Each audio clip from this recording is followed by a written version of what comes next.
Pour suivre Sébastien Chéniaud, il faut se lever tôt. On va monter tranquillement les quelques centaines de mètres qui nous restent pour aller au sommet du Verrier, pour aller découvrir le lac qui là va être libre au niveau des couleurs et nous permettre d'avoir de très très belles images. À 48 ans, Seb Chéniaud a une carrière d'athlète bien remplie. Sportif professionnel depuis 2009, il a marqué de son nom les plus grandes compétitions internationales comme l'Ultra Trail du Mont Blanc où il termine 2e en 2009 et 3e en 2011. Plus récemment, il a terminé 4e de l'Oman by UTMB, prestigieuse course technique organisée dans le sultanat d'Oman. Le confinement a mis en pause toutes les compétitions, mais le trailer reste optimiste. Je pense que ça a un aspect très bénéfique. Maintenant, ça n'empêchera pas de refaire des compétitions en fin d'année. Et puis s'il n'y a pas de compétition, c'est un détail pour moi.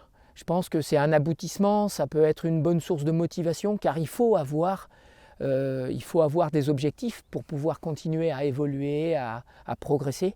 Mais il ne faut pas que ça soit l'objectif principal. L'objectif principal, c'est de sortir, c'est d'aller en montagne, d'aller découvrir des nouveaux endroits, des sommets, et puis faire des rencontres. Les rencontres, tout comme l'environnement, sont au cœur de la vie de Sébastien Chéniaud. On s'est rendu compte petit à petit, et moi en particulier, qu'il y avait de plus en plus de consommateurs, en fait, qui n'étaient pas vraiment des gens qui aimaient la nature. Ça leur donnait, je dirais, une excuse pour aller en nature, mais qui ne sortaient pas le nez du chrono ou le nez devant leurs pieds, quoi.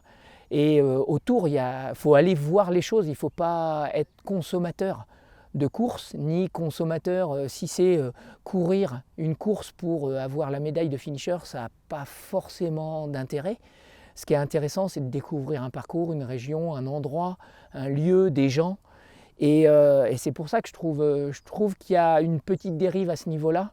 Mais j'espère qu'à l'avenir, à force de rabâcher le message, les gens finiront par lever les yeux et se rendre compte qu'autour d'eux, c'est juste exceptionnel et que le respect de l'environnement, le respect des animaux, le respect des gens qui travaillent en montagne, je pense que c'est ça la priorité. Aujourd'hui, l'athlète multiplie les projets dans le domaine de la nutrition, du coaching et de l'accompagnement en montagne. J'ai 48 ans et je compte bien continuer encore un bon paquet d'années à profiter et à faire profiter les autres. Donc de ces un peu plus de 20 ans déjà dans le milieu du trail.